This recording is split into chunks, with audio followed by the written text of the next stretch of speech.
So now you see that this webinar is streaming live on YouTube. So just a reminder, don't say anything that you don't want the world to hear. If you could please take the poll, I would love to know just, where everyone's at technically. It's not so we can flame war anybody. I just want to understand who my audience is that's here.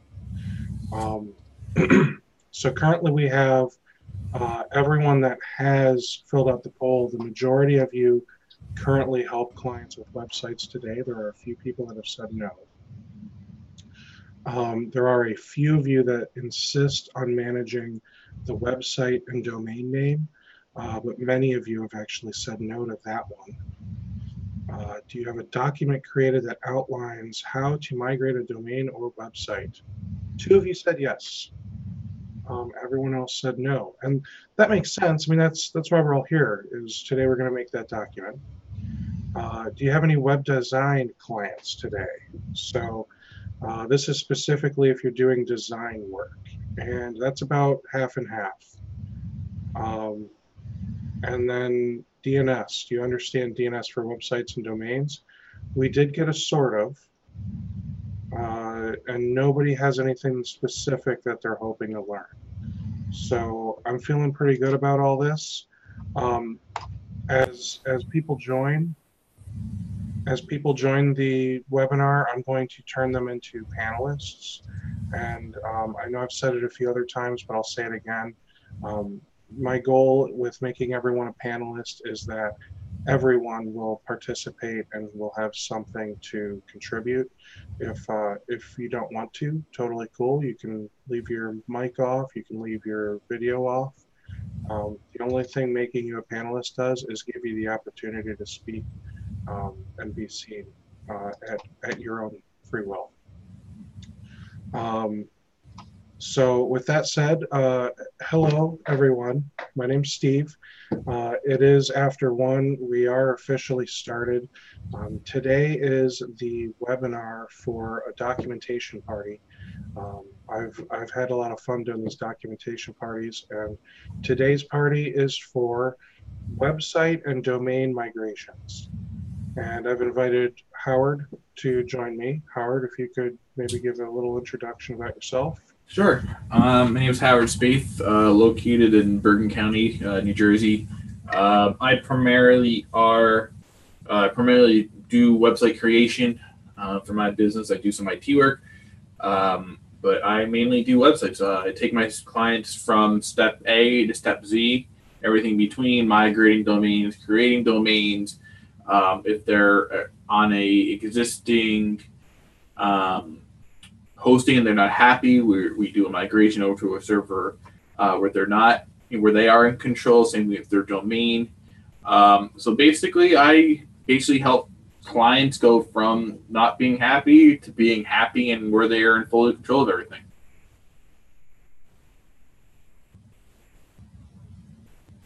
Steve, you're muted.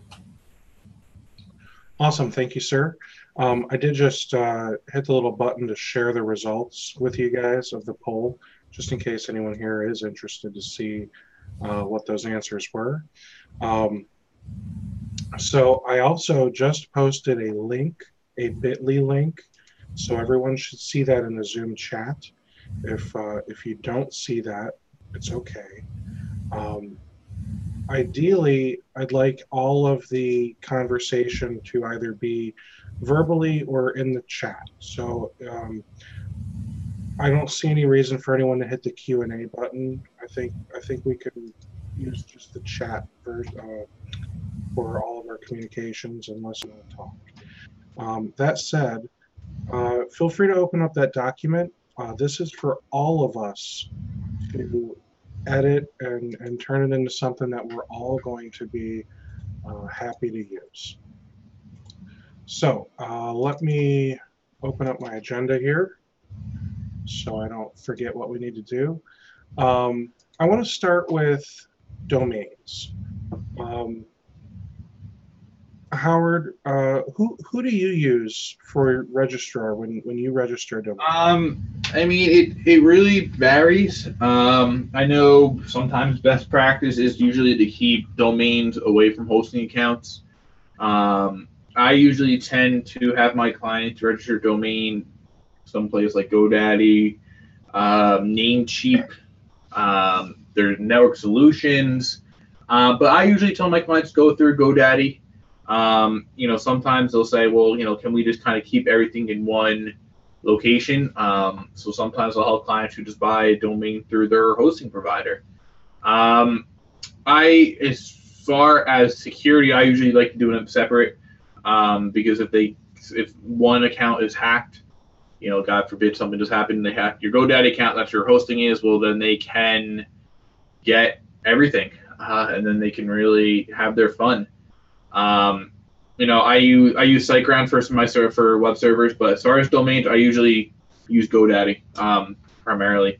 The one thing you do have to be wary of with GoDaddy is that they did recently, probably about a year ago, change their policy. And this is for everything. If you buy a product, you have 30 days money back guarantee.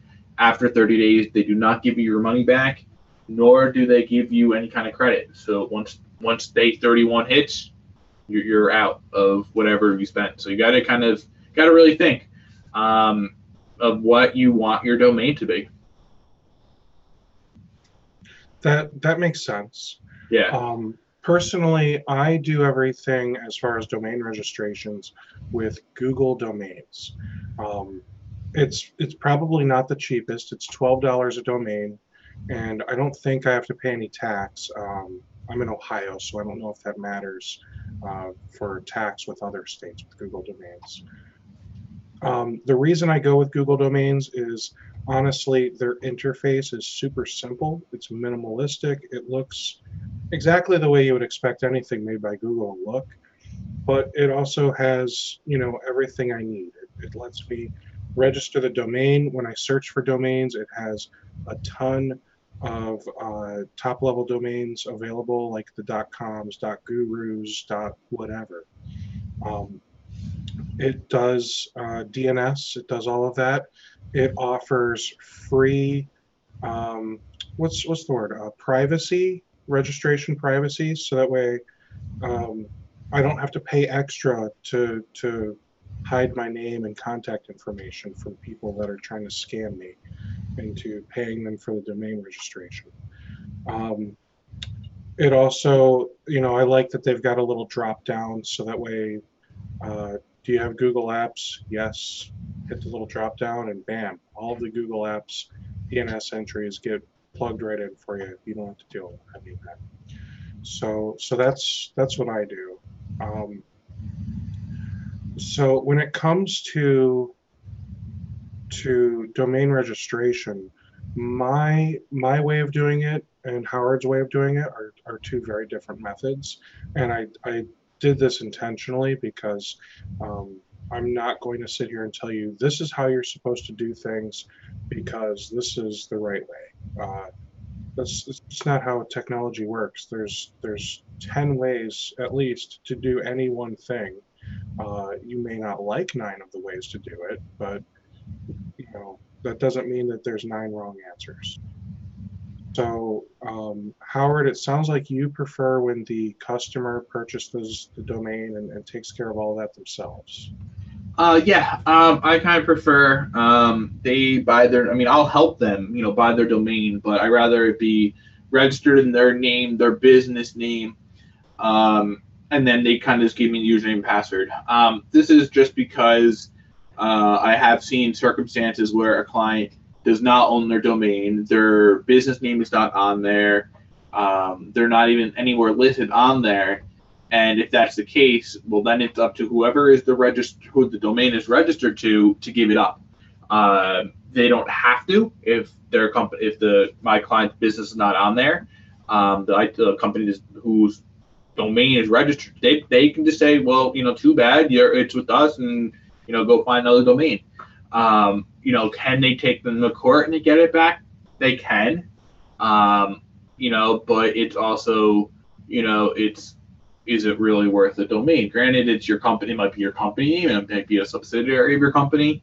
But I always, whenever my clients are registering a domain, I say, listen, put your information on there. If you want to put me as a technical contact, that's fine. You don't have to. just give me your username and password. It also kind of avoids that possible awkward conversation later on. I do know that it is a business, and if somebody might find someone who's in their family is becoming a web designer, or they might find someone who they want to work with instead. This also gives them the ability to say, hey, Howard, we're firing you, but we don't have any information. If the domain's in my name, well, I can say, well, tough luck, I'm not giving it to you. But if their name is, they kind of say, hey, we're going a different direction, thanks for all your work, and that's that. And then they have full control of everything. And I do the same thing with my servers. I rather them kind of everything they pay for it. It's in their domain, it's in their names and everything. I will say that I do manage a guy's domain. It is in his name, but it gets billed to my credit card. But that's also because he's on a monthly plan with me. The minute where he says, okay, I'm no longer paying you monthly, then he puts back his credit card information in there, whoever he's using. But no, I think just having my clients pay for it, because then if something does happen, it's their head. If they do get hacked, they can't kind of come after me and say, hey, you were hacked, blah, blah, blah, blah. It's kind of on their responsibility to make sure that they have a strong password. So that's a reasonable way of thinking. I guess, excuse me. I just feel like I can't, oh, there we go. I felt like I couldn't clear my throat the whole time. So that's a good way of thinking. I feel like my way of thinking is the complete opposite, in the sense that, how do I say this nicely? Customers are idiots. Customers are big idiots. And I can't tell you how many times I've had people ask me why their email isn't working or why their website isn't working. And, I just assume that they're smart enough to pay their bills. So I don't even think to check, is the domain name active? I'm checking, what happened at Office 365? Did the web server go down? And an hour later, I'm like, oh my gosh, I just ran a Whois, and the domain name expired yesterday or whatever. Because I know there's that grace period. And but anyway, I've just come to the conclusion that customers are idiots, and I mean that that's a term of endearment. Trust me, because if I truly didn't like working with my customers, I wouldn't be in the business I'm in. But we do have to kind of babysit them almost, and we have to take over everything we possibly can to ensure everything stays up and running. So I manage all my customer domains. If I'm hosting their website, I'm managing like 85% of their domains.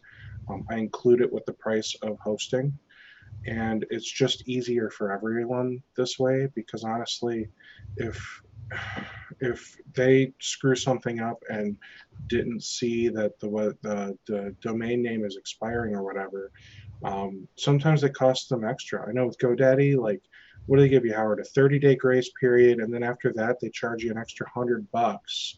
I believe that is right. I know Network Solutions, you have 30 days. I know with Network Solutions, I had this with a client recently. We were going to launch his website. His domain was expired. I think that was I think the basic process. I think this is for everybody actually. Is it expires, then you have 30 days to reclaim it. After the 30 days, then it goes into a period where no one can buy it, it can't be accessed, and then after 90 days, they put it back onto the market. So you kind of have, I think it is 30 days. I think you're right.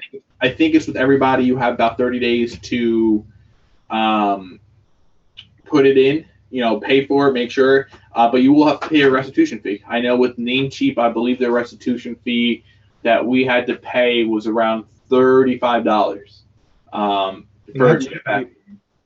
Yeah, because I'm telling you, GoDaddy, it was something ridiculous, like somewhere in the $100 to $200 range. Wow.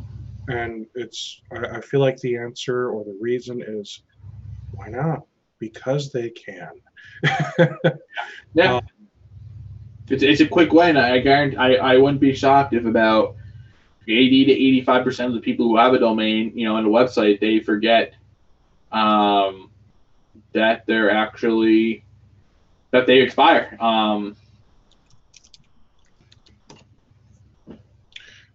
So Alex Bass said, because for those of you that aren't seeing the chat, someone said, Matt said, he had a bad experience with Namecheap, primarily around the SSL certificates. Alex said, why purchase SSL certificates? They're free. And he brought up Cloudflare, but there's also, why can't I think of that one where you can just get a free SSL? Let's Encrypt. Sorry. Oh, yes, Let's Encrypt. That's it. Yeah. So the reason that you would want to buy an SSL cert is, maybe you're hosting something at a client's physical server and you need, a real certificate. Or maybe you're setting up a shopping cart and want to make sure you have a real certificate and not a Let's Encrypt certificate. So there are a multitude of reasons why. For the website stuff, Let's Encrypt cert is, I would say, for most of my customers, more than plenty. But I'm also not hosting. Steve, sorry, I got something to add to that one. So Let's Encrypt only gives you a 3-month certificate.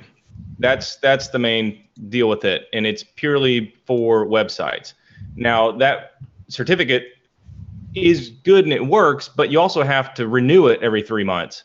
So the renewal can be a pain in the butt if you're running on a web host or or something else that does not have, say, the cPanel integration or anything like that. So say if you're hosting your website with, well, it used to be Rackspace, but now it's a Liquid Web on their Cloud Sites platform. They do not have the integrations with Let's Encrypt. They do not have the integrations with Cloudflare. So because they do all that stuff internally for you. So there's some things out there where Let's Encrypt is great, but it only works for primarily cPanel based web hosts. Right, and also typically only shared web hosting providers, not dedicated web hosting providers. So it's good to know. Yeah. I didn't even think about that. I use Plesk to host all of my sites. Yeah, Plesk, can do the same. It just automates all of it for me. Mm-hmm. Yeah, I know with SiteGround, I believe that Let's Encrypt auto renews every 3 months. So I've been on SiteGround for my server, and I took it off Cloudflare, I'd say at least 3 months ago, probably January. And I've never had an issue with it expiring. I'm almost positive that it just automatically auto renews. The other thing is with SSLs is you may want something that lasts longer for a multiple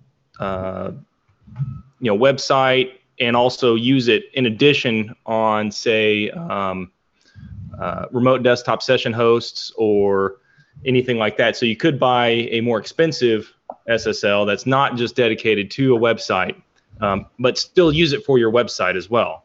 Right. So, and I do know that who was it? Alex talking about, or who mentioned Namecheap? Who mentioned Matt? Matt mentioned Namecheap. Yeah, I know that Namecheap does have SSLs that are pretty pricey.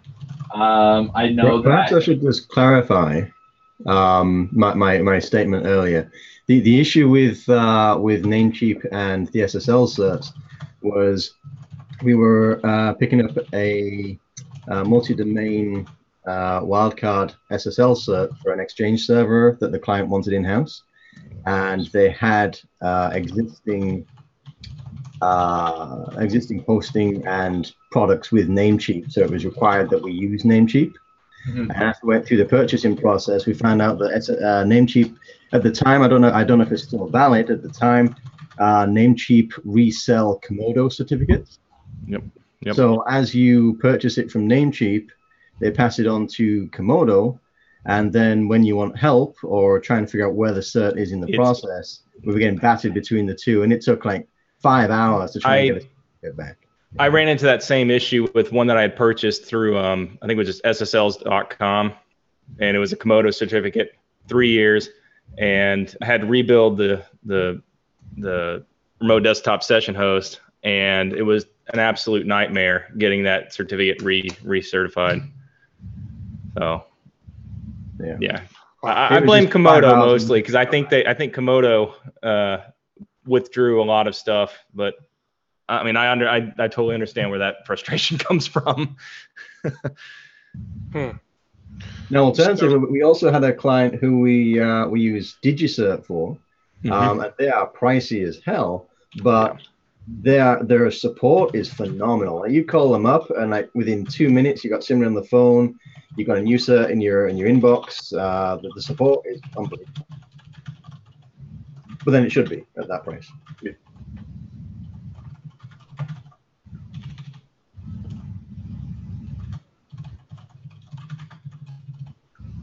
Okay, so now that we've gotten through all that, I'd like to start working on the domain migration doc. So what you'll see here is you guys are awesome. So we've got people that have added a boatload of different domain registrars, and we've got a few comments here as far as what can you purchase and how do you feel about them, which I think is pretty cool. Let's see, we've got a spot for SSL certificates that you guys have already started filling in. And then I started the how to migrate a domain portion at the bottom. So I think, most importantly, the first thing that you need to figure out is who controls the domain. Is it the customer? Is it a potentially former website designer? So who's controlling that domain? Once you figure out that information, you'll be able to better figure out how to move forward. If you're not the one that's able to do all of these things, you're going to be at the mercy of somebody else. When I transfer a domain into Google Domains, if it's something that I have access to, I can typically have it done in about 10-15 minutes. Yep. So make sure, if at all possible, you get the credentials so you can get yourself logged in to the current registrar so you can manage all of this yourself, so you can move things along very quickly. After that, I've found that there's a few things that need to be done. And I'm not sure if this is in any particular order, but we need to make sure that the domain name is not locked. And we need to make sure that the whois information is accurate. And by accurate, I mean there's going to be some emails sent to the current registrant of the domain name. So you either need access to that email box or the customer does, and they need to be able to ensure you that they can forward these emails to you quickly. Again, if you're at the mercy of somebody else, that whois information is all on them, and it'll be them that are getting the transfer emails, and yeah. Howard, anything to add to all of that?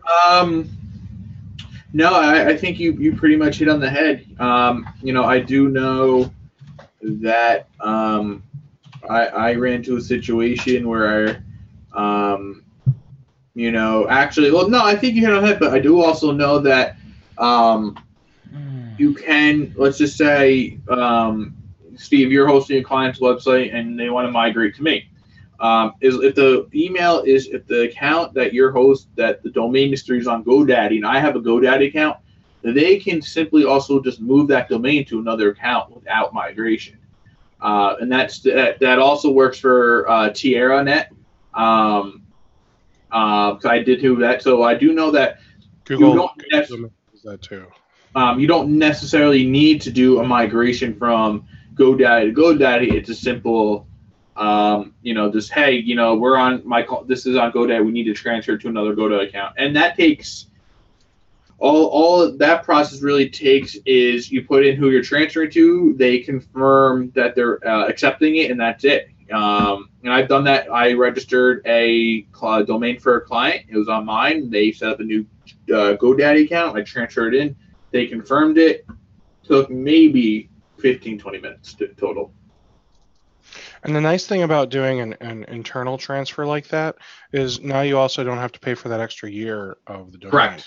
Well, so I know that's one thing that people don't realize is when you transfer a domain, like say I transfer something into my Google domains, I mean they want their $12. Yeah.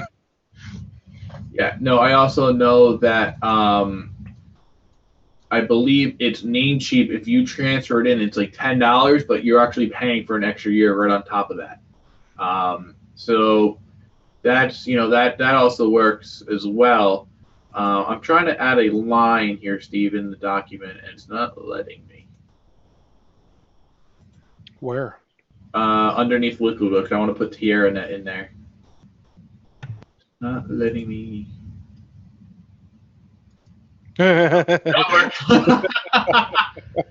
Here you go. Love it. Love it. So once we have gained access, unlocked the domain, made sure that the whois information is accurate, there's something else you need to get from the current registrar, and that is the authorization code. The authorization code is going to look like a 3-year-old sat down in front of the computer keyboard and just started mashing keys. It is a very secure code for good reason. You don't want people to, hack your domain and transfer it into their registrar. So it is a crazy code. It will probably have special characters like I've seen semicolons and things like that in there. So make sure when you select, like if you do the double click select, it might not get the whole thing. So make sure when you're selecting, you are highlighting the entire authorization code. Just a little tip from me there. And you also, once you also make sure whoever you're transferring to, you also, once it's done, it won't go through unless you accept the new register. We're not there yet, Howard. Sorry. Okay, so once we've got that authorization code, now we can go to the new registrar, our registrar. And if somebody else wants to type all this up while I'm talking, please, by all means. We're currently technically on 5. So this is when we go to the new registrar, and that's typically your registrar. And this is when you choose to transfer a domain name into the registrar. I know with Google Domains, it's going to ask you a couple real simple questions. What's the domain name? What's the authorization code? And once you type in that domain name, it's even going to show you, here's the email address we have on file based on that whois information from number 3. So if number 3 is not done correctly, number 5 gets screwed up. So as long as you see that the correct email address is there, you can hit the transfer button. It's going to ask you for $12. You will pay them, and then the process begins. And beginning that process is very simple. It's you typed in the authorization code already. So next, an email gets sent to the current domain registrant. A link will need clicked in the email to authorize the transfer of the domain. Oh, I missed a step.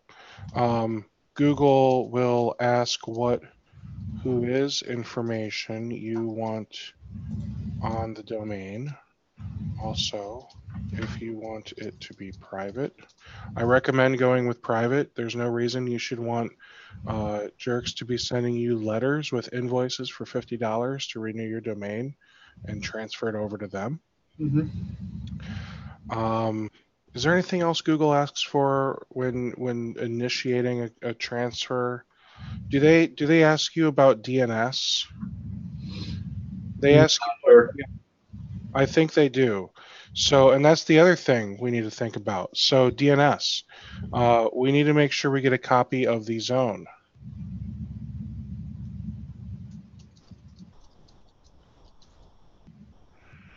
All right, so the DNS is super important for a multitude of reasons. I think it's safe to say everyone here knows that if we screw up the DNS during a domain transfer, website, email, third-party services, all of that stuff goes down.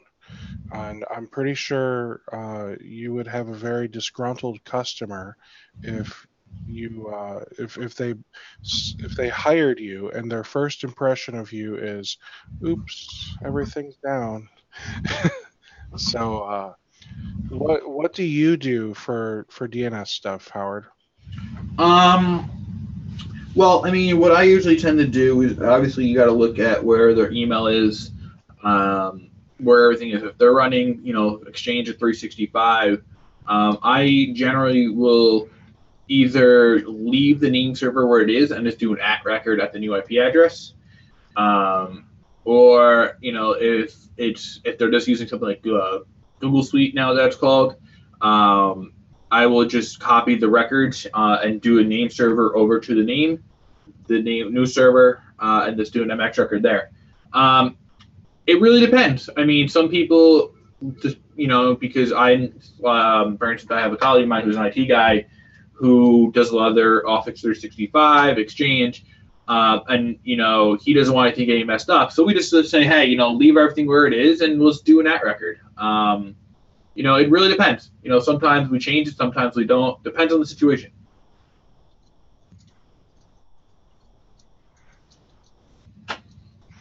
Okay.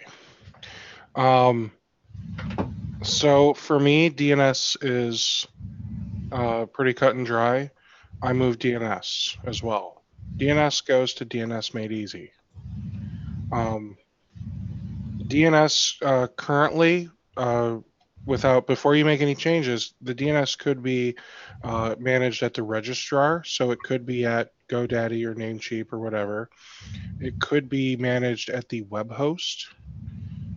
It could be managed at Office 365 because they offer that service.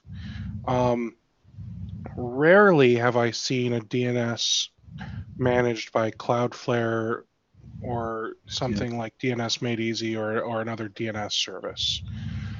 Regardless, unless it's on Cloudflare and they insist on using Cloudflare, I move their DNS over to DNS Made Easy and I manage DNS for them. So in order to do that, we need to get a copy of the DNS zone file.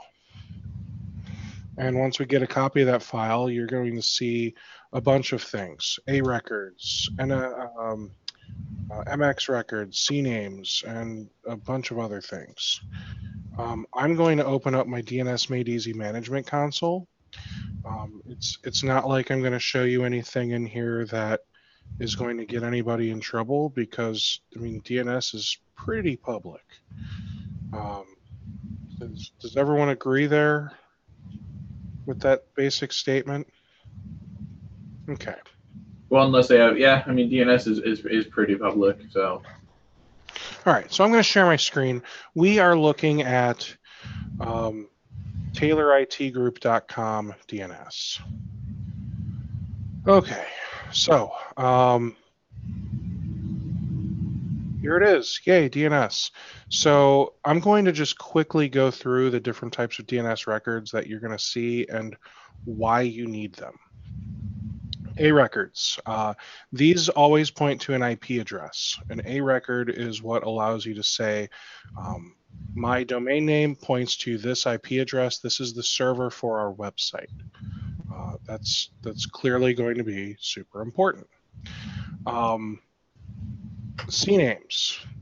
These are where they alias to something. So, for example, www should alias to the A record for the website. I never make an A record for www. So I do that. If you have Office 365, then you'll probably have an auto discover and some enterprise enrollment, things like that. So those are always going to point to another domain of some sort. Everyone clear on these so far? Mhm. Okay. E-name records, haven't needed to use those, to be honest. That's, I think, more common in UK, Europe area. MX records, you'll have at least one of these for email if you are doing if you're doing email from the domain.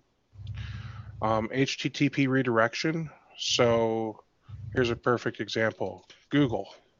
So I made one called google.tayloritgroup.com. And when you do that, it takes them to this.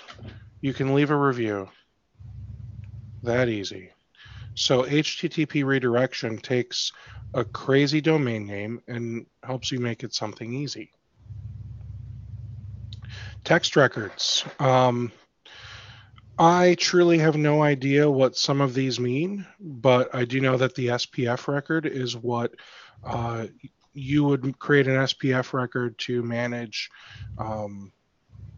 spam coming from your domain name in some sense. So there are now SPF records, but some domain registrars or DNS management services don't yet use them. So I put it in both TXT and SPF. I've never had to use a PTR record. SRV sometimes. There are a couple for Office 365, but I truly don't know what any of these three items are either. Now, to answer Tony's question, why use a service like this instead of managing DNS at the registrar itself? A few reasons. One, DNS Made Easy is really affordable. I want to say it's in the under $50 range per year for 25 domains, and then it's like, I don't know, 75 cents a domain or something stupid like that. It's stupid cheap. They have a 100% uptime guarantee on DNS, so their DNS service has never gone down in over a decade. DNS changes are crazy fast. Tech support I've actually had to use, and it is awesome. And then it also allows me to, one, I created my own custom NS records, so I'm not on this one, but there's another domain I created where we're actually using ns1 and ns2.tayloritgroup.com. The other thing I really like about DNS Made Easy is I can simply grab one of these templates here and apply it. So let me show you my MSP webinars domain. So you'll see here I've got the Office 365 template applied, and here's the NS1 and NS2 that I mentioned earlier. So because of that Office 365 template, all of these records, you see all of these here, they say template. All of these records were created because of the template. The same with these two records here. The reason that the MX or SPF records were not created with the template is because if I modify this one right now, it modifies across the entire template, across all domains that are using the template. So that's why I like DNS Made Easy. It's also really interesting the type of information I'm able to get access to. I can look here and see how many DNS queries my domain's gotten. I don't know that that's necessary, but it's kind of neat. So let's see, info on A-name records. Okay. And then the other cool thing is, you know, if I truly have no idea what I'm doing on here, each one of these, like if I come here and hit the plus, there's a help. And there's video and documentation explaining what's a CNAME record, a name record, or all those other records. I've found DNS Made Easy to be incredibly helpful and well worth the money, especially when I can make a change and it's seconds, whereas with network solutions it still does take hours sometimes for one of these changes. So hopefully that answered your question there. Okay. Yes, network solutions is bad. Okay. So with that said, the document, just in case there are people here that have no idea what I'm talking about, I just posted the bit.ly link again. That is the document that everyone has access to contribute to right now. So we took care of the DNS portion. It's important to get a copy of the existing DNS because we don't want any of their services to go down. When we set up the domain, we want to do this as smoothly as possible. So configure DNS in your DNS service center. I use DNS Made Easy. Register the domain. It will also ask what name servers to use. Point it to your DNS Made Easy name servers. So we hit the transfer button after we've punched in the domain name and the auth code. It's going to ask what registrant info we want, and it's going to ask what name servers we want, if depending on your registrar, and it should ask you if you want private registration, which I do recommend. It's going to send you that email to the current domain registrant, whoever's in the current whois. Whoever gets that email needs to click that link to authorize it. Sometimes it may not be a link to click. Sometimes, like with GoDaddy, for example, Howard, you could probably speak to this more, but I think there is a transfer out section of your domains list. Yep. Where you have to go in there, check the box, and approve or decline the transfer. Yeah. Yep. Exactly. Yeah. When you're in GoDaddy, you have to. There will be a transfer in, transfer out, and you have to manually approve it. And they'll send an email explaining that you have to manually accept it, and then you click it and it'll bring you in there. And then once it accepts, and then it takes, goes through the whole process. But yeah, you definitely have to accept it. Now, what happens if you don't accept it though?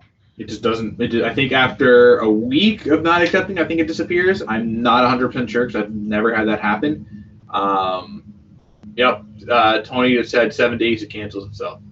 So it's not 7 days, it just automatically happens. It's 7 days and the transfer cancels.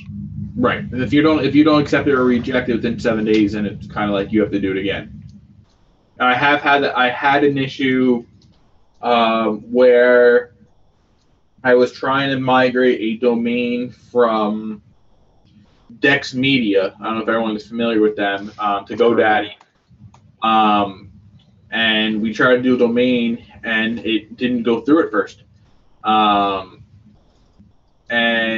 I called GoDaddy, like, what's going on? They're like, oh, well, the company where Dex Media isn't accepting it or something. So we had to call Dex Media. Turned out it was that they never unlocked it, even though they had somehow they never unlocked it, but they had an EPP code. But that's the only reason, and we had to accept it. It was a whole issue. But no, you have to, especially with GoDaddy, you have to manually accept it.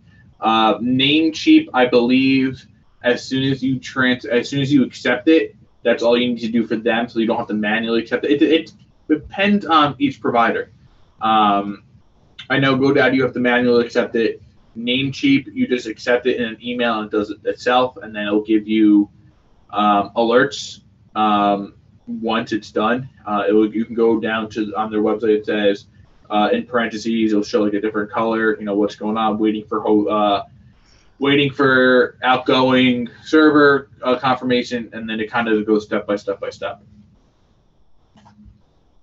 Excellent.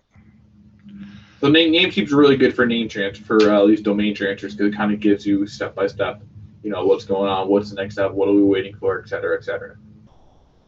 Okay, cool.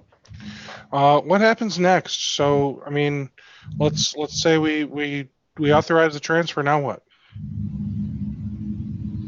Well, once the domain is authorized, then you got to wait until the process usually takes once everything is done on your end. It takes anywhere from 5 to 10 business days for that domain transfer.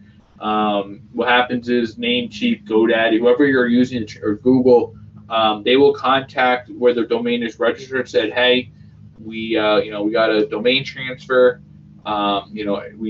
Here's our information, blah, blah, blah. And they do all this behind the scenes, and then eventually it will migrate itself over. So once you accept that transfer, there's really not much. It's out of your hands.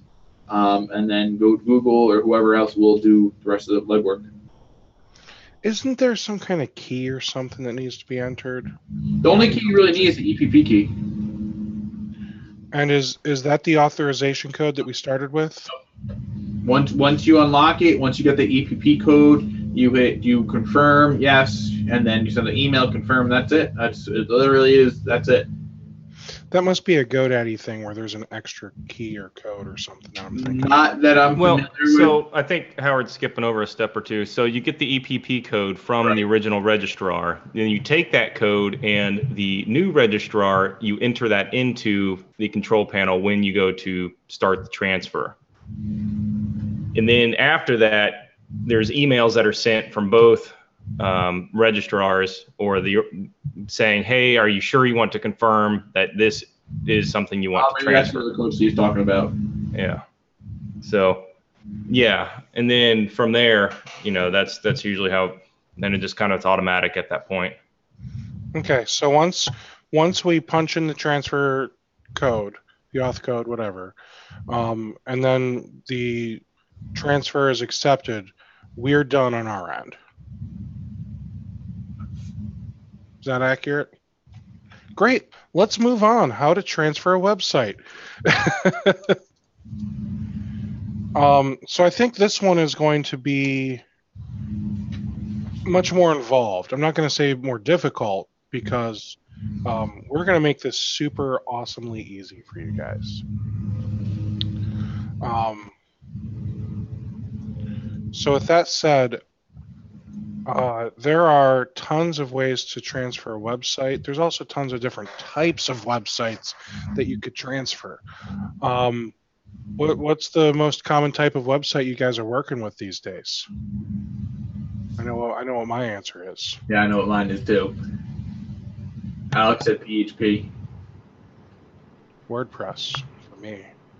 Same. How about you? Honestly, I would look at it more as where's the current hosting provider and what is their back end. Because if you're using a cPanel account and you're transferring it to a new cPanel account, a lot of there's built-in website migration tools that can go from cPanel to cPanel. Now, whether or not those are allowed by the hosting providers is a whole different matter. Right. But it can make it an absolute wonderful, easy transfer process if that's the case. Right, and a lot of times hosts will do free transfers as well. Yep. From cPanel. I know SiteGround, who I use, they do a free website move, and I did ask them, what about if you got someone who's on cPanel web email? Like, yep, we'll do a whole cPanel move for you as long as you got FTP or you got credentials. We'll take care of it all for you. So let's talk about a more manual method of migrating, because I feel like most of the time we don't have the luxury of using cPanel or Plesk or whatever to just magically migrate these websites. Otherwise, we wouldn't need one of these fancy documents. So there are. I want to talk about 3 methods today of transferring a website, and like I said earlier, there's probably hundreds of methods of transferring these websites. I'm not saying the other ones are wrong. I think these are the 3 that Howard and I are more likely to do. Mm-hmm. So I'd say first and foremost, let's just get your regular old HTML, PHP, ASP, whatever website out of the way. Open up FileZilla, log into the old web host, download it, log into the new web host, upload it, change DNS, done. Yep. That's simple as it can be. And if I'm sure there's more to it than that. You'll want to. What I do is I change my host's file to change DNS at my system, so that way I'm not affecting the whole globe, and test the website. Make sure everything's working correctly. If there's a form, make sure that the mailer function in the form is still functioning once you've moved it to that new web host, that kind of stuff. So, yeah, download, upload, test. If everything looks good, go live. If things don't look good, well, this isn't a troubleshooting documentation. WordPress. WordPress migrations are actually surprisingly easy. Now, I typically use the tool all-in-one WordPress migration. So with a WordPress migration, I typically get myself logged into the site, install the all-in-one plugin, download a copy of the site as a file. It'll be a .wpress file. And then I can update my hosts and, go into the new server and essentially install that plugin again. You'll have to install WordPress, install that plugin, and then upload that file, and then it's kind of done. And then there's a couple other steps you got to do after that, or else things don't work. But I use all-in-one WordPress migration. I used to use Updraft. I didn't. I stopped. I didn't care for it as much as I like all-in-one WordPress migration. That said, Howard uses a tool called Manage WP, and I would love for you, Howard. Are you comfortable sharing your screen to show off Manage WP? Yeah, for sure. Okay. So Howard's going to show us Manage WP, and before we get into the backup and migration and everything with Manage WP, Howard, if you could just kind of show off why you use Manage WP and what on earth you do with it. Sure. So basically, Manage WP it's a full-in-one kind of dashboard that allows for you to control a website. Once it propagates here, I accidentally connected mine with GoDaddy Pro because they are a company within GoDaddy now. So my appearance might be a little bit different if you're just logging in manually. So basically what it does, it syncs up with all the websites. Let's let it finish up here because I have about 40. So you can do all your websites through here, your backups. You can actually have security, performance. So basically here, these are all the websites that need updates. So you can see, so then you can see all your spam, post revisions, everything. It's basically a total management tool that you can use without actually logging into websites. So you can see, like, for instance, my website right now is having issues connecting for whatever reason. So basically go into it, reconnect, and let's hope it reconnects. This basically it should. So it just reconnects. You can see here that it shows, what my next backup is going to be. You can do some SEO stuff, which I don't really recommend through this. It shows you different keywords. You can better hosting. So it really tries to promote GoDaddy a little bit because you're on GoDaddy Pro here. Cool thing is you can have different tags. So for instance, you can see here that, I know where it's being hosted. I have GoDaddy hosted. I have a friend of mine. I know what she's hosting. I have other hosting, SiteGround hosting. Cool thing is that it's $2 a month. And if you are on a GoDaddy shared server or a managed WordPress plan, it is free. So you can kind of see that I can, here are all the different websites that I have access to through my panel. If you do backups here, you can see, these are all the websites that I already have backups. So when you click in here, you go back in overview, it will show you that these are the ones that need to be updated as of now. If you unclick backup, it will show you everything. So kind of you can update your themes, WordPress, translation, everything. It's a total management tool. Another great reason why is if you have some security plugins that are on your site that actually lock you out if you don't enter your password, which I do all the time. Since my website are here, I can actually go into my site, click on my site here.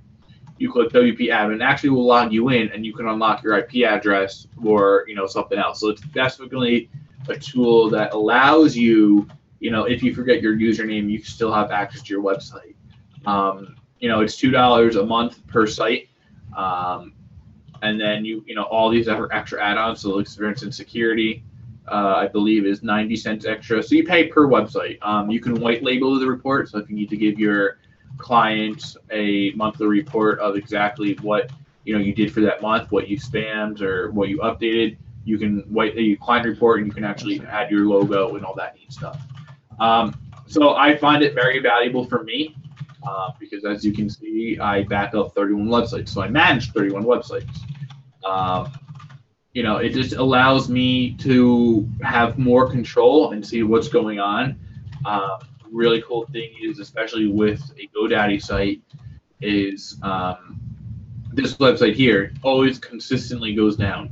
GoDaddy hasn't been able to really find a reason why. I haven't been able to, but I am alerted. I do get an email whenever the website does go down, said, hey, this website's down, and then it'll actually send me an email and stuff, and that's part of the Uptime Manager. Let me see if I can. Here, add-ons. So you can kind of see here. This is a security check. You can actually see. So this guy is on GoDaddy. So we got the free version of security check. Let me kind of show you what it looks like, so you can kind of get a. Oops, wrong site. Sorry. Kind of see what it looks like here. So security check, uptime monitor. So you can see 99 is up. Analytics, it kind of gives you can kind of see how many people are looking at it. So it's a really neat platform. It definitely allows you to do more than just backing up. You can do basically everything through here. So before I started using this, I was going to all my websites manually and updating everything. So it took about hour and a half, and I check my websites about 3 times a week. This now it takes me less time, and I can just do it all through here. This also gives me the ability that I don't have to go on /WP admin every single time. I can just log into here, boom, and I'm right in. So I want to make a few clarifying statements. You said Managed WP is $2 a month earlier. Right. So to clarify, you can use Managed WP for free. Yes. So yes, good call. There is a free option. Basically, when I say $2 a month, they have different tiers of what you can do for backups. So let's kind of take a look at my backup here. And see, you're talking backups, but I'm talking in general with yes. In general, you can use it for free. Basically, you can see what's going on your website. You do not have to pay for it. Updates will come in. The only things that you do need to pay for, and my apologies, Steve, that is a good call. That it's for backups and all the different plugins. Backups are a add-on, so you can use this to update your sites, and you can use a site, let's say like Updraft, or does All-in-One back up the site, Steve? All-in-One does not do any automated backups to my knowledge. Okay, so There Right. might be an added feature. Okay. So you can use manage to basically manage. You can do all your your updates, your spam, and all that. And then if you want to do your backups through Updraft or another platform, you definitely can. I just like doing it in here. It's all in one. Their monthly backups are free. Their weekly, daily backups are $2 a month. And then they also have an option here. Let me go into my settings here. Since my platform is a little bit different, I'm not. There's a way to do it. Just give me a minute here. Probably just click, yeah. So you can see here. You can do backup options. So here you can see monthly, weekly, daily. So monthly is free. Weekly is $2 a month. Daily is $2 a month. Every 12 hours is $2 plus 45 cents, so $2.45. Every 6 hours is $2.90, and then real-time backups is I think $5 a month. So it takes every hour.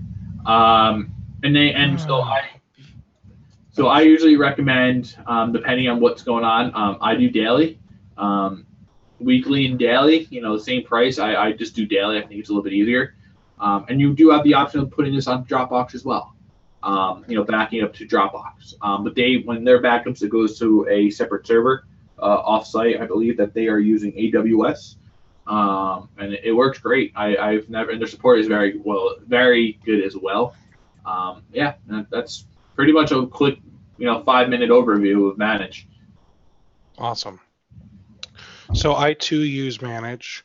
How many websites are you managing? I manage, so right now on my backup, I manage 31 free backups, which means they are not paying me monthly or paying me to back up. There's 9, so about 40 in total. I have 18 websites in Manage, and the main reason I use Manage is because, quite honestly, I just like coming in here and doing all the updates. Yeah, it's definitely a great, easy platform for that. And I'm not sure if you saw, they did launch the Safe update. Yes. Basically, so what Safe updates, and I don't use it, Steve, so I don't know if you've used it. Basically, what Safe updates are is that it will update and make sure that the plugin will work with your site before it applies, and if it doesn't, you can roll it back. And then they actually just introduced today where you can do 20 Safe updates at one time. Usually you'd have to do one update. Now you can do 20 at one time. To answer your question, Tony, no limitations, $2 a month. It's just you be paying for your backups. So you can use it completely free and still be able to update all your sites, WordPress, and all that. Just the $2 a month is just what you want your backup to plan to be. And to clarify on that further, I do not believe they have any space limitations. No space. I'm sure it's fair use. So who knows how much space they really let you use, right. But that is $2 a month per site. Well, depending on what backup plan you want to use, but correct. Yeah, Tony, exactly. Yeah, you can definitely use them. You can definitely use Manage just for an overview and updating service. Yep, 100%. You can definitely. Sure. Yeah. Another thing that I just lost my train of thought. Want to stress with Manage. See if I can come back to me. Yeah.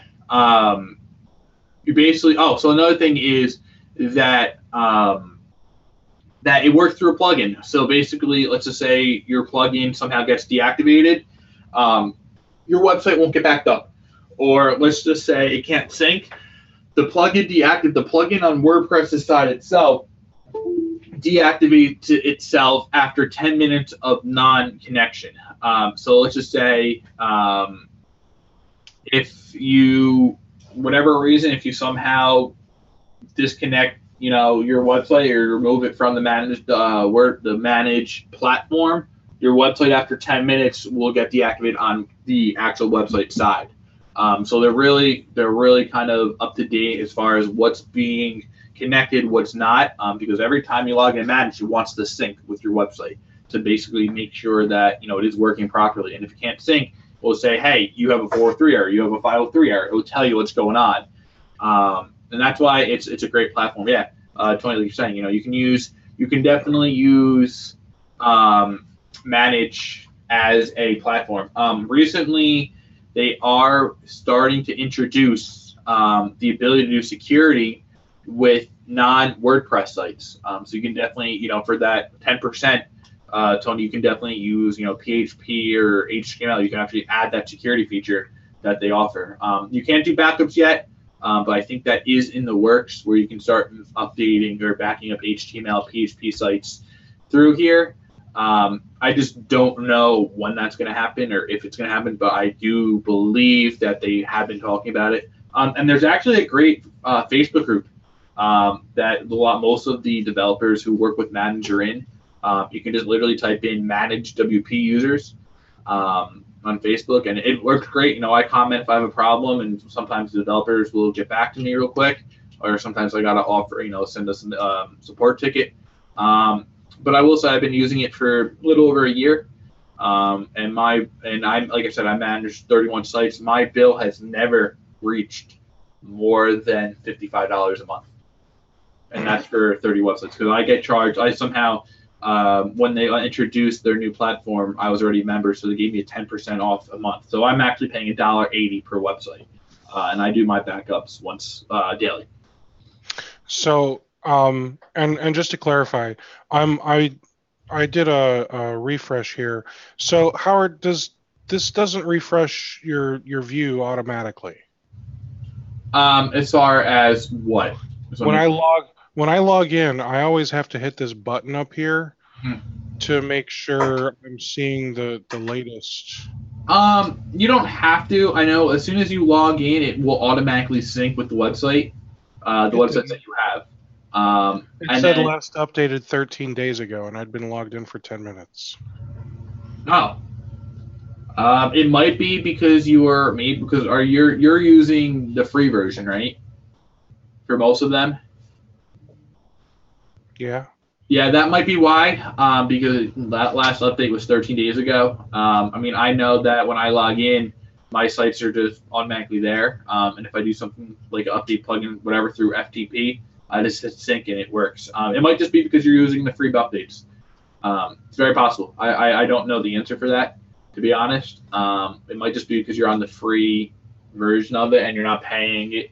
So, it might not sync up. Maybe once a month it syncs. I don't know. So I'm showing you guys what I do. I log in here and I go right over here to the plugins. I tell it to update the plugins. I get rid of all those stupid spam comments. And right now this little bar is going across the screen because it is working. And once it's done with that, I'll know if it's successfully updated all of the plugins. I don't hit update all. I like to do it the same way I would update it if I were logged in manually. Plugins, then themes, then WordPress. I always want to make sure my plugins are up to date before upgrading WordPress, because I've seen where upgrading WordPress to a new version but not updating a plugin has broken something. So, yeah, I use this thing. I think I pay them $1 something a month for a couple little services that I'm playing around with. Yeah, no, it's definitely, it's definitely, a cheap, option, and it's such a great platform that allows you to do so much. Truly is a very affordable solution. With 160 sites, I could see how it might, start to get expensive to do. Well, then here's another thing. So I don't want to interrupt you. They do actually, if you go into billing, they actually do offer bundles. That's right. I completely forgot about that. So I think it's in billing. So Tony, this might be an option for you. So basically, they offer bundles where you can actually, I think you can buy an all-in-one package for $150 a month, and it covers you up for 100 websites. So for what? Yeah, 150, 100 websites, and that gives you everything. Yep, they get you backups and everything. But you could just pay 75, and that's 100. So $150 would get you 200 websites of backups. Yep. So that's much more affordable when you buy the bundle. Faux show.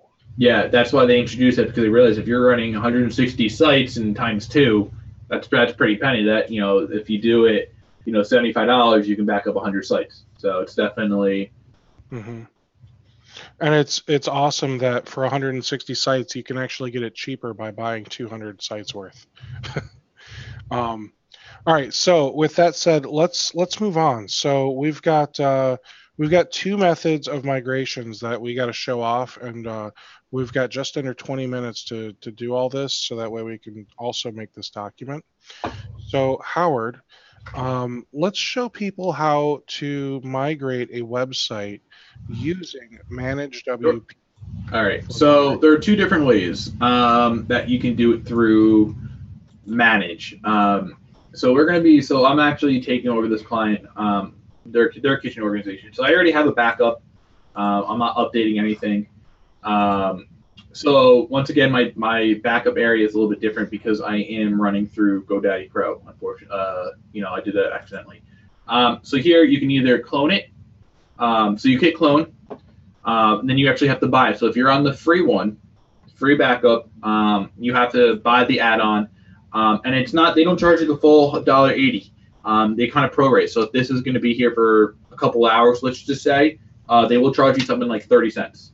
So here I can hit clone. So now you can do, so there's 2 ways I do it.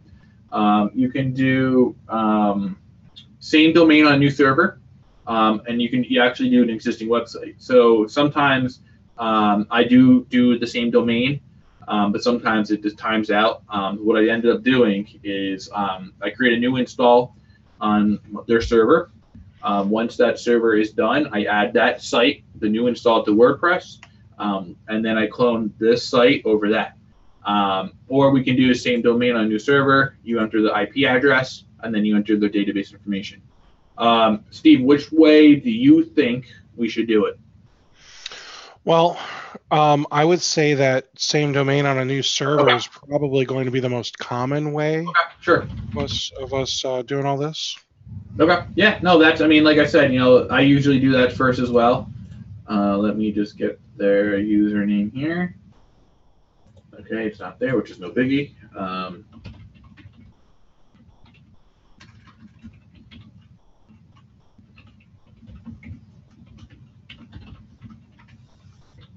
If I enter the password right.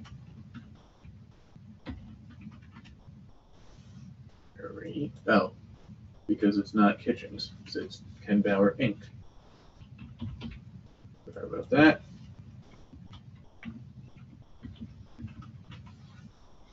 All right. So first things first is at least for Manage, you need to figure out what their IP address is. So here's their IP address. You just pop this in here. You test URL, say great. Okay, so now you got to do FTP. So you got to have it. You got to set up a whole FTP account, and this is a brand new account. All right, so we're going to go down to FTP accounts. I'm just going to do Howard. I'm going to create a password, which I will be changing later, for argument's sake. You want it in the main folder. Good if I type the password right.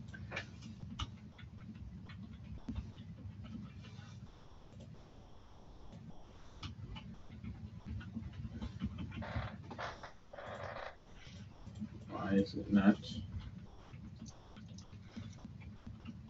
There we go. All right, so now you create an FTP account.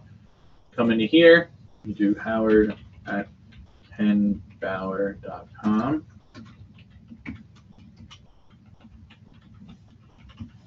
So basically, you leave this here, localhost. Now you got to create a database. Basically, you come into here, then you got to go into here. Go to cPanel again, and then we go down into MySQL databases. So you can basically name it. I'm just going to go to 2017 for it doesn't really, great. All right, now you have to have a username. You can do Ken Bauer _Howard, Ken Bauer _ doesn't really make a difference. I'm just gonna probably do kitchen. Howard, might I suggest the wizard version of this to make it a little simpler? Yeah, good call, Ben. There definitely is I forgot there is a wizard. You can actually do a MySQL database wizard, which basically you create the database. So it's named kitchen because we already have. You can actually just do here. Ken Bauer username is kitchen 2017, and we'll just do a password, which I. Give me a second. I'm just going to bring this over here so I can do a password generator. You always want to make sure that your database has a strong password. I recommend password 123. Yes, that's yep. Next step, you want to make sure you have all privileges. You're all good. Now you already have the database and everything set up. So you come back into here. Actually, let me just do this. I bring this back into here. Okay, so apparently it doesn't want to work right, which is fine because I'm using a different browser. So you come to here, you go back to return home because you want to find out. It's going to bring you back here. No biggie. Go into here. So here's a database we just created. Ken Bauer Kitchen. Ken Bauer Kitchen is a privileged user. No biggie. You can always change that later on. Oops. Not even what the. All right. So. What was that again? Yeah. Right. So here is where you put the database in. And I forgot manage. It will show you what that password is for that database. So it doesn't. All right. So we're just doing. So DB name is Ken Bauer _kitchen. Did you spell that correctly? Yeah. Let's just make sure. Ken Bauer, Bauer, did not. Good catch there, Steve. Ken Bauer _kitchen. I'm going to bring this to my other screen. It's already on YouTube forever. Yeah. Well, I'm just going to change the password. So give me a second there. That's a good idea. Yeah, I forgot. Add a couple exclamation points at the end and you'll be fine. Yeah, right. I'm just gonna bring it to the other screen real quick. Here you can let me just change that password. All right, now, yep. So now the password's been changed. All right, so now what you're gonna do, come back in here, you test it. It says that I can't connect to the server. So that's telling me that my password's wrong.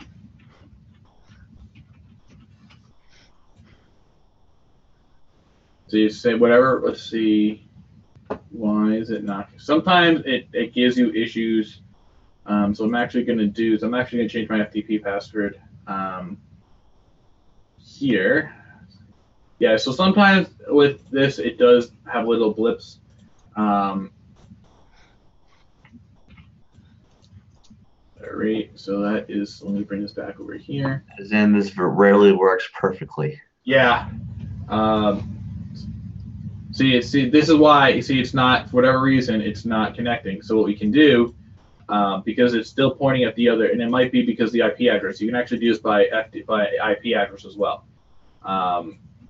So sometimes it might be because it still wants to do the regular. See, there you go. So basically, you want to, when you're cloning it to a new server, you want to make sure that you have the IP address that are the same. Because it's not great. So you test credentials. It's going to say good to go. You hit clone. So it's going to clone that site over here.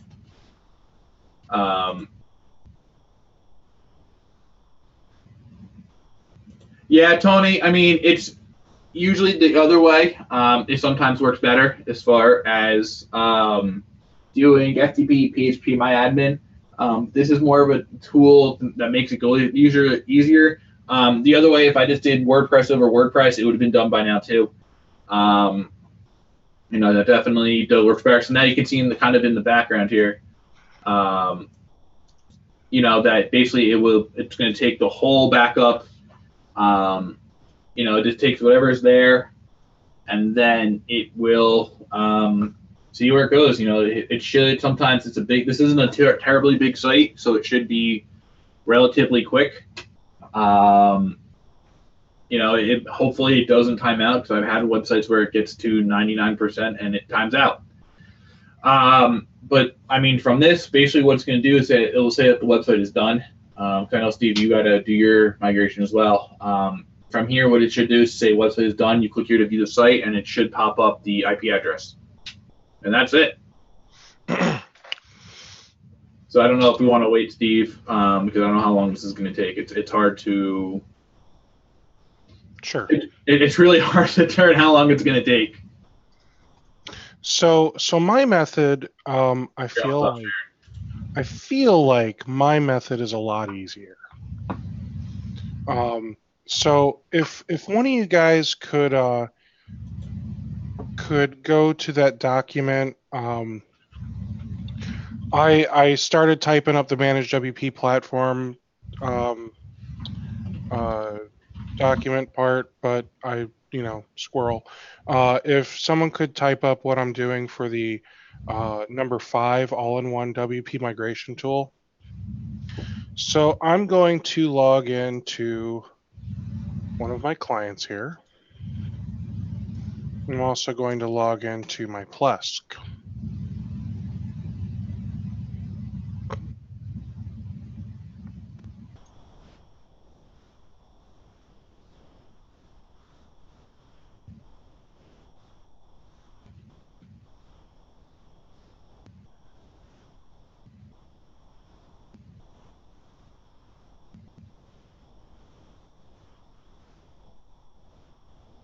Interesting. That's something to look into later. Okay, so here's a current client.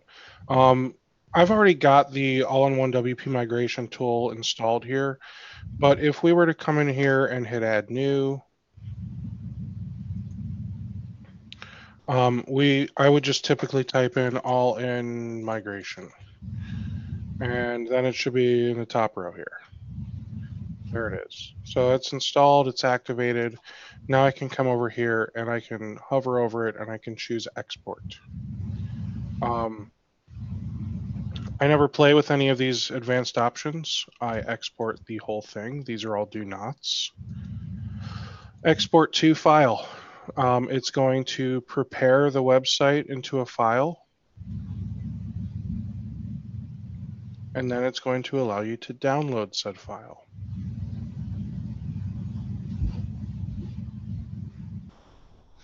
And this can take a little bit of time. It really depends on how big the website is.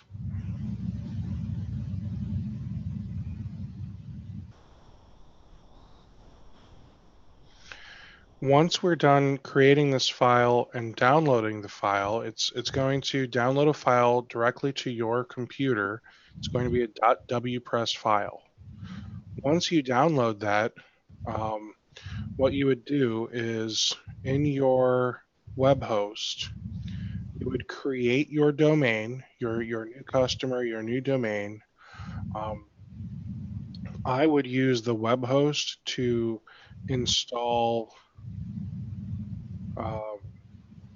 Here, I'll click on this domain name.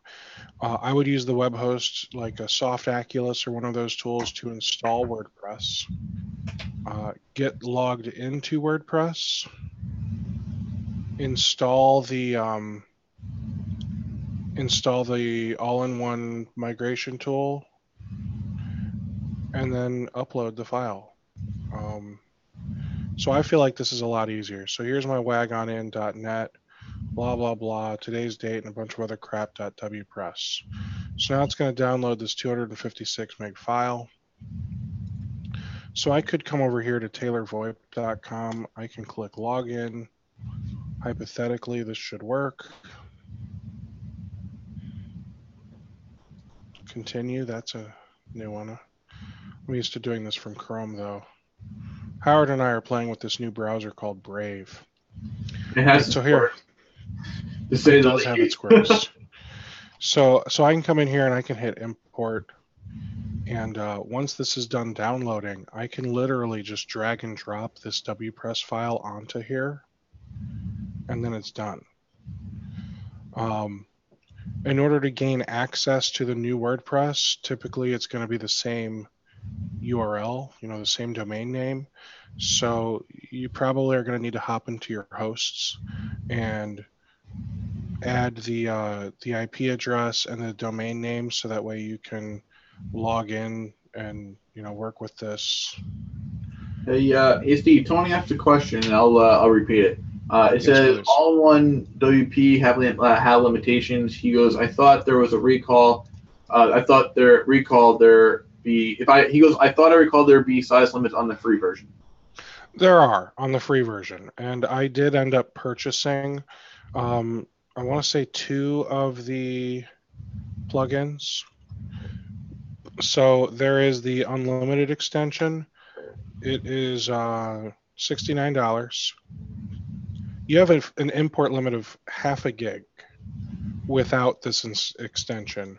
Once you exceed 512 megabytes, you'll need this extension, but you buy it once. Once you buy it, you own it. You can use it a million times on a million different domains, and that is never going to make you pay for it again, that I'm aware of. I did also buy the Dropbox extension. So this allows you to do exports and imports directly to and from Dropbox.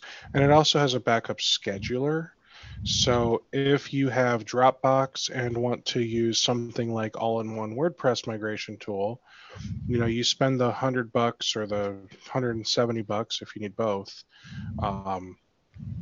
And now you can use Dropbox to back up all of your WordPress sites with this plugin.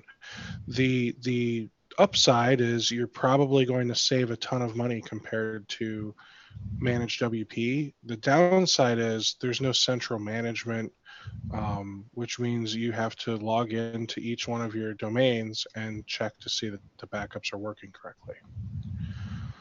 It does have a bunch of other extensions for different places that you can host a site or store stuff, multi-site extensions. So there are a ton of different options here. So TaylorVoip.com. This is probably, this is the OIT VoIP site for now. Not for long though, because I'm literally going to drag and drop Wagon in over to Taylor VoIP. Just to see, basically, I want to go back. So that backup right now is still at 54%. So this way, the way that we just did it takes a little bit slower. That's why if I cloned it over another install, it would have been probably ready to be done by now. So this is probably going to take a while because it's probably a slower server, and it's just going directly into the FTP. Oh, so you can do sort of what I did, where you set up the WordPress on your new server and migrate everything over to it. Yeah. So basically, what you do is you would do a new install.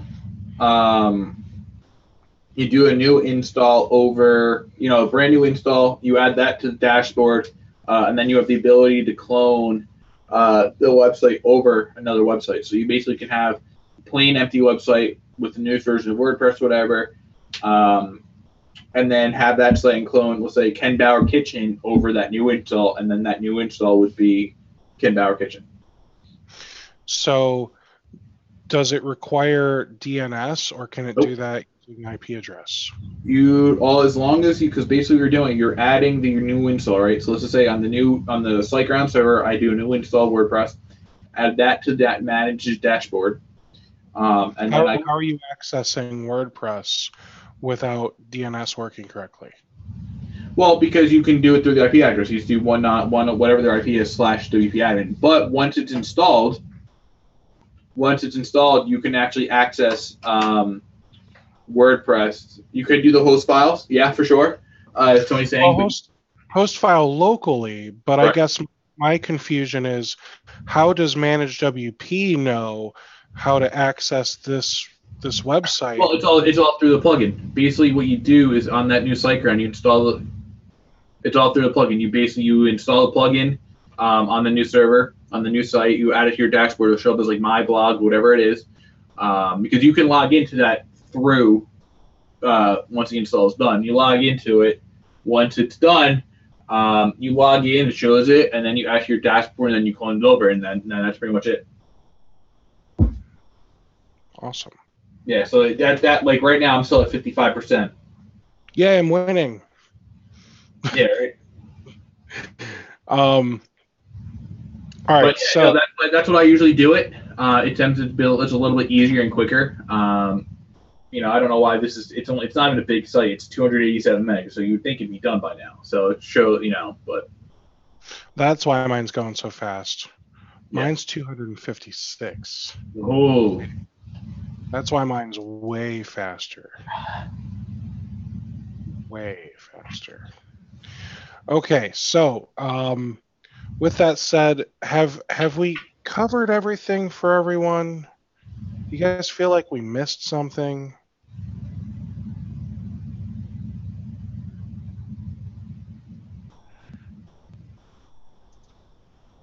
Well, radio silence. No news is good news, I'm going to assume. yeah, Unless they're just typing that much that we that's missed. possible. So Steve, would there be any interest in talking about site security? Because that is a big portion of websites nowadays. WordPress fence, perhaps? WordFence, rather? Yeah, absolutely. Sure. If good. This is okay. Well, hold on. Since this is done, I need to show you guys the next step. So let me do this real quick. So I'm going to hit continue. And now this is going to go through all this. Once this is done, it's not actually done. There's one last thing that we have to do, or else the website is kind of broken. And I'll show you what I mean. TaylorVoip.com. You think it's done yet? I'm going to try it. I think it's done. Oh, so close.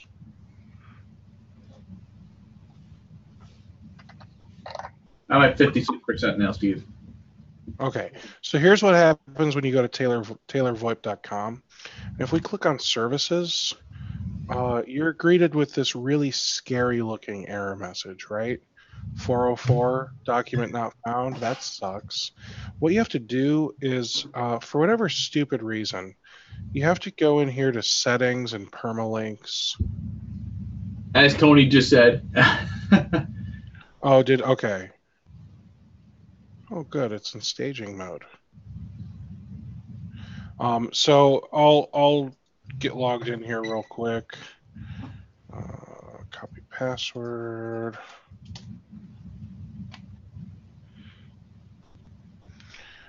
We have to change this. I usually just change it to numerics. Oh, geez.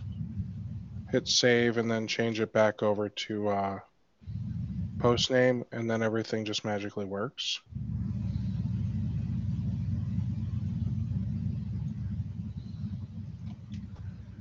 So now if we click services, it actually goes to the services page.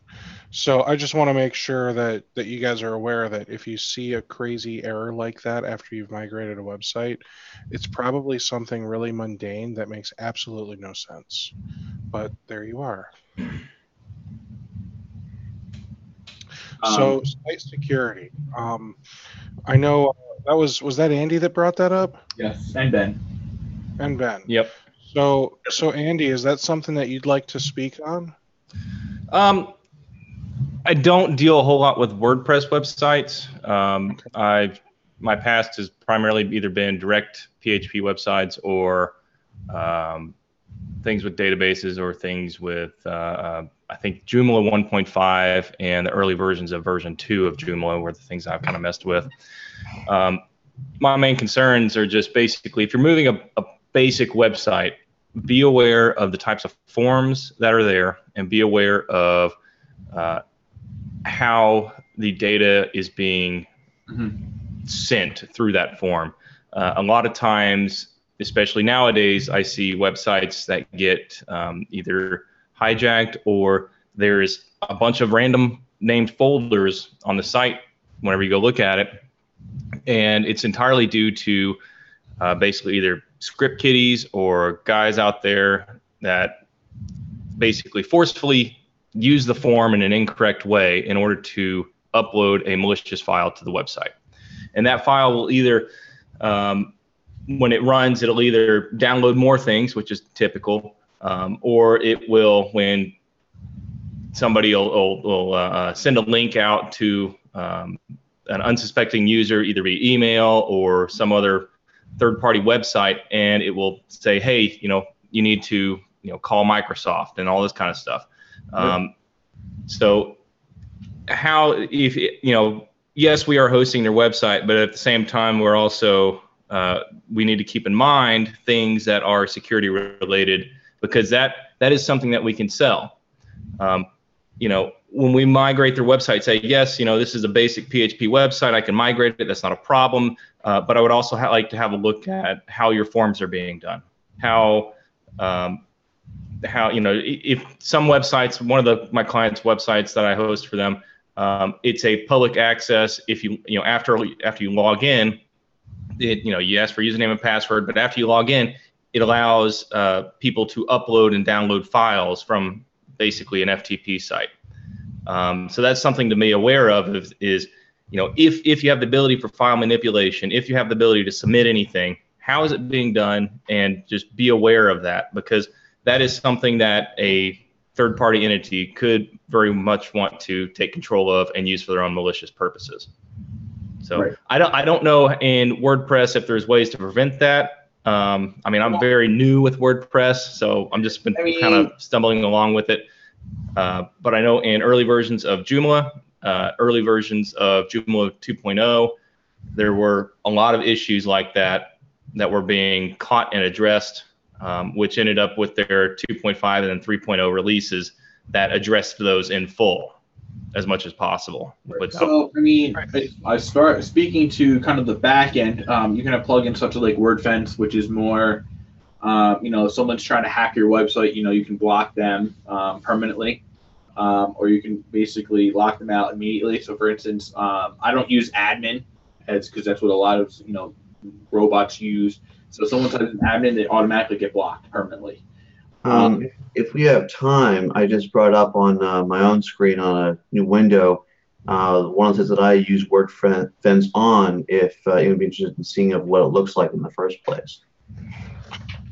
Yep, Ben, if you send me the link, I can or put the chat in the put the link in the chat. I mean the active plugin, not yeah. I can. Steve, do you want me to pull it up? Because I have WordFence on a couple. Sure. Oh, okay. Yeah, you can do it then. Yeah. All right. By the way, that site just finished. By the way. Finally. Yeah. Right. All right. So I'm gonna bring it over I'll bring over what WordFence looks like. I'll do a share screen on my end here. If we have a little bit of time, might as well show that people understand. So, let me just pull it up here. All right. So basically, this is what WordFence looks like.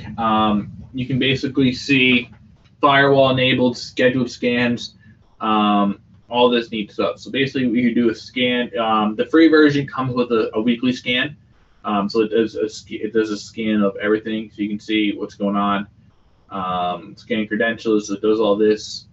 And this is all in the free version. So firewall, you can install a firewall, enabled and protecting, optimize it if you want to, brute force protection. I have force admins, and then it locks them out. On mine, I haven't had that issue, but usually I'll block admin, the website name, age grant designs, all that neat stuff. And then I'll get an email when someone gets locked out. If someone does, however, get locked out for whatever reason, you can kind of see blocked IPs. IPs are blocked out from login, throttled. Because if they're throttled, so you can see all these are kind of throttled. So this was 2 months, 26 days ago, and it's going to end in. So this basically someone in Clifton, New Jersey, was on my site and really seeing what's going on, and that's from nearby. So it kind of really monitors what exactly is going on. That's funny. It's all the same IP address. I wonder who that was. And there's tools. You can kind of set it to the way that you want to. All these different options. Some are premium. So here's my IP address, so it knows to whitelist everything that I'm doing. And basically what it also does, it sends you an email once a week.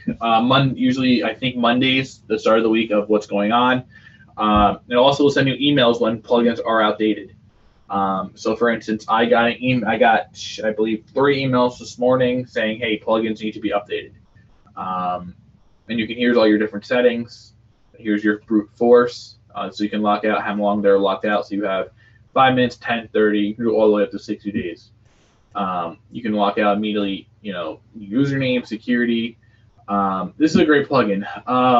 Another way that I kind of do security is I actually change the login for WP admin. So I can kind of show you with that. So I do that. You don't necessarily have to. Some people do, some people don't. So you can see, well, now it's all over YouTube. Great. So I'm going to change that. But mine basically is, hgranddesigns.com/Yankees.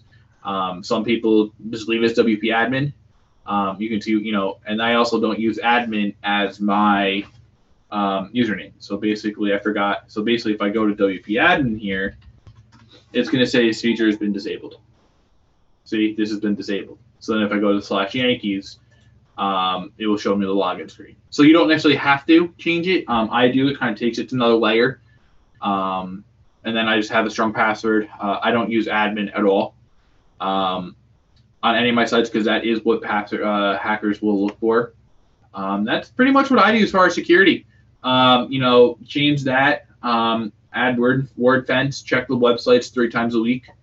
That's pretty much it, to be honest. Awesome. And I'm actually Since we are past our time, I do want to quickly get things wrapped up. Sales pitch. Here's a little softball. Don't worry, guys. If you guys don't do web design and you need a website designed for a client, feel free to reach out to Howard. Howard, I think the majority of his business is website design. He's more a web guy than an IT guy or an MSP. Not that he doesn't do that stuff. It's just his bread and butter is websites. Howard, do you have a slide available with contact information or anything? I thought I sent it to you, but Oh my gosh, you sent it to me. Okay, so since that's somewhere else, yeah. But you can, I can definitely, actually, what I can do is I can do this. I can do something really, really simple. No, I got it. You got it? Okay. I got it. So I remember I sent it to you. All right, so I'm going to put this up here, and then let me share this. Perfect. So here is Howard's contact information. If anyone would like to speak with Howard further for any type of website design stuff, hosting, management, or maybe you just want to shoot the breeze and learn more about Managed WP, I'm sure he'd be willing to chat with you about all that stuff. Now, MSP webinars. So you guys have probably realized by now that I've been doing this for a little while. So I ended up going on Fiverr. Don't worry, I didn't spend a lot of money. But I went on Fiverr and I had a nice professional logo made up for this thing. Because why not? And I've got a ton of webinars scheduled already. Next week, we've got a 2-part webinar with Malwarebytes. It's actually going to be back-to-back. The week after that, we're doing break-fix onboarding because it is actually important to onboard people correctly for break-fix services. We got stuff for VoIP phones, putting a cool tool on your website to convince people they need you. Kaseya RMM Tech Chat, that one I think is going to be huge. Third wall is a security tool for lab tech. And then what's your stack? That one is basically talking about, what tools are you using? So I just sent out a newsletter earlier today. So for those of you that are here, thank you. I'm going to send out a newsletter again next week. I do have this Patreon page as well. So it's patreon.com/Steve Taylor, or if you go to mspwebinars.com, it redirects you here. This is where I post everything. So every time we do these webinars, I post everything up on Patreon. And then I also post some bonus content. And to be honest, it is paid content. I do have people that give me money to keep doing this, because my goal is for all of us to be able to help each other, but I do put a lot of time and my own money into this. So I'm also hoping that you guys can help me keep making this happen. Most of this stuff costs you a whopping $1 a month. So I'm not asking for a lot of money, guys. But if you can find it in your hearts to help me keep doing all of these webinars and help me keep cranking out content for all of you, I would be forever happy and grateful to all of you. So with that said, I think we have covered everything for today's webinar. So I'm going to go ahead and stop the stream here, and let's see if anyone has any questions on it. I changed the data. All right, guys, we are live again on YouTube, and here's a little after party for the webinar, and I want to share this with you guys because I think this is cool stuff. Oh gosh, I'm hearing myself. I hate when that happens. All right, so Google My Business. So since we're on the topic of websites, what better time to talk about our own websites than right now? I'm really curious to know how many of you guys are using Google My Business to manage your own company website. I am. I don't really use it as much as I should, but I'm there. I'm there too. Okay. So for those of you that aren't, you really need to get yourselves on it. 1 second, guys. What's up, kiddo? How much longer? Probably 15, 20 minutes. Okay. Is everything okay? Okay, great. That was easy. So here's why I think Google My Business is so important. One, it makes sure that all of your contact information is on Google for when people search for your company. It makes sure that you are tagged correctly with all the correct, what's the word I'm looking for? All of 5%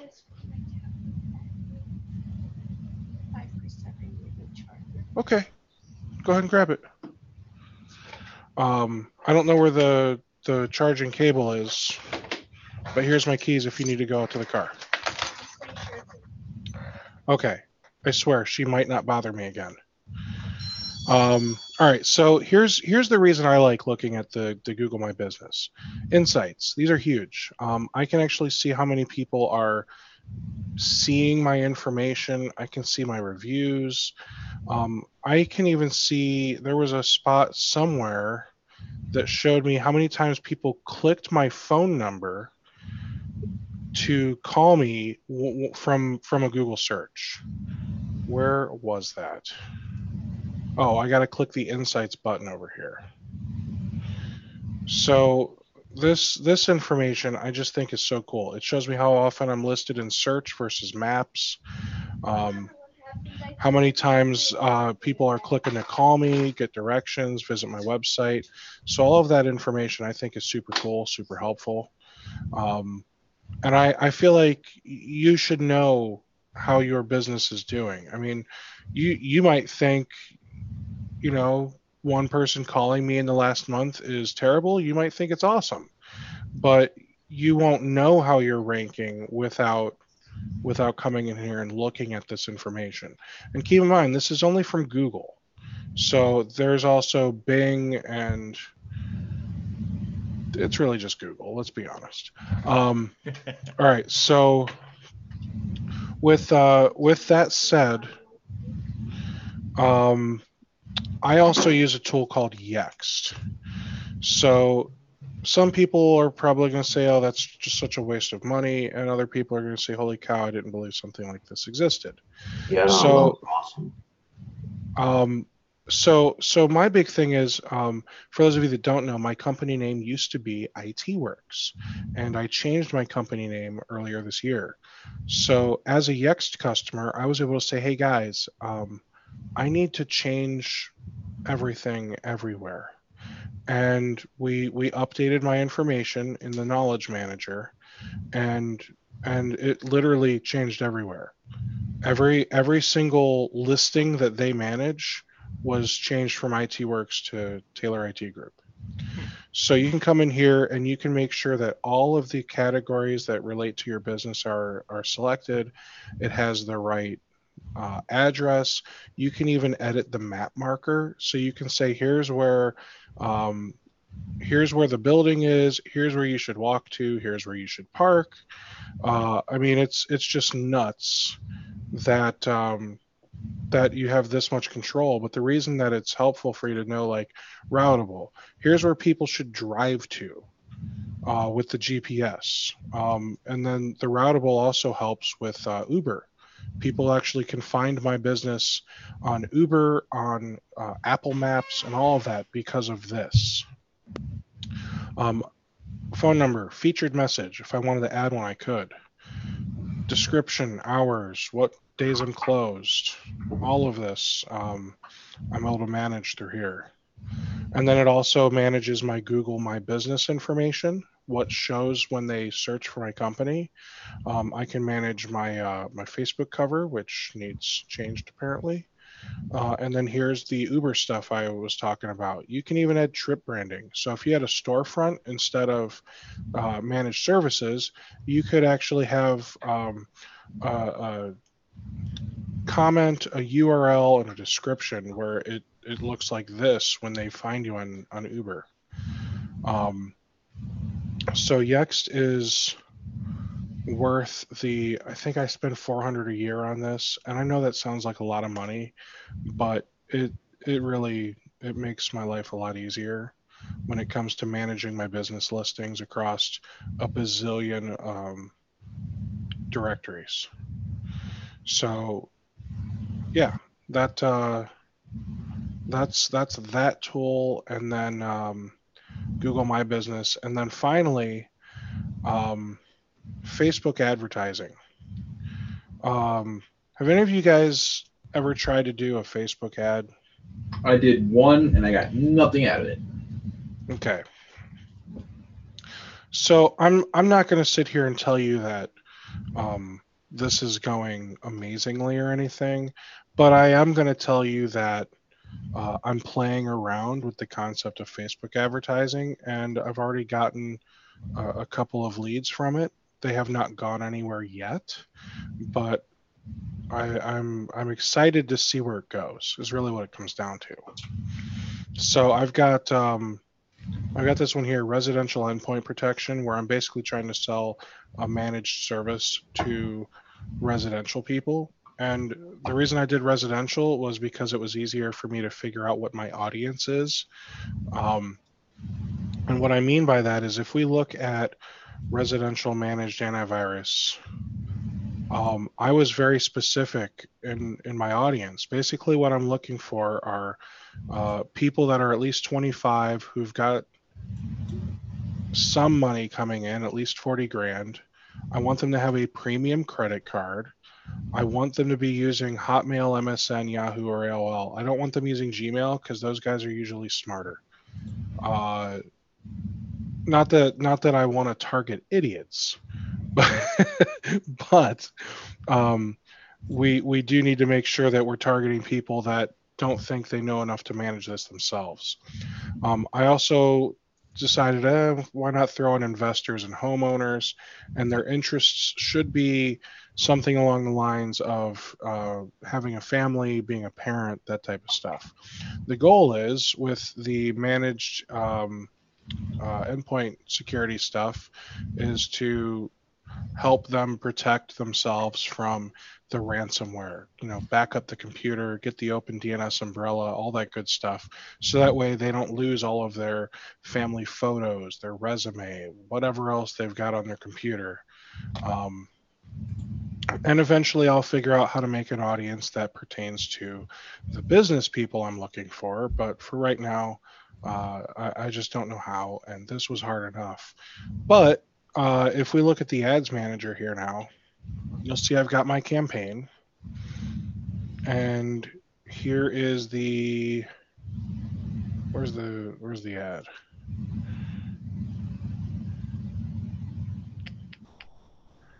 I believe this is the ad I'm looking for. Yeah. So you'll see here I've actually got 2 leads that were filled out. So Facebook actually has a lead form that you can ask people to fill out, the first name, last name, phone number, email address kind of thing. And you can have the form be as complex and convoluted as you want. I chose those 4 fields and that was it. My ad has reached 175 people. I've spent a little over $11 and 2 people have filled out my form. So $5.51 per lead is basically what that says I've spent. Now a lead doesn't mean a sale. One guy is interested, and that would be for the $30 a month, and I would be pretty happy if $11 brought me $30 a month. I don't know about you guys. So it's just something I'm playing around with. I'm not sure that I expect big things to come from it, but it's at least an idea. Oh, good. Andy just got a spam call from Google Ads and Bing people. So with that said, Google never calls you, ever. The real Google will never call you. It's always somebody trying to sell you the dream of being found on Google on page 1. So. Or that your listing's expired. Yeah. Oh yeah, your Google listing's expired. I get those every day. Yeah, those drive me up a wall. So, with that, I mean, those are the cool little things I wanted to share with you guys. I really think the ad thing, I mean, I'm going to let it run for a month or 2 and see where it goes. And, if I ended up spending $100 and nothing happens, then so be it. But I'm hopeful to get maybe 20 leads filled out, which, I mean, I've gotten 2 leads filled out in a week. So if I can get 20 over a couple months, I'm hoping to get 1 or 2 customers from that. That's my goal.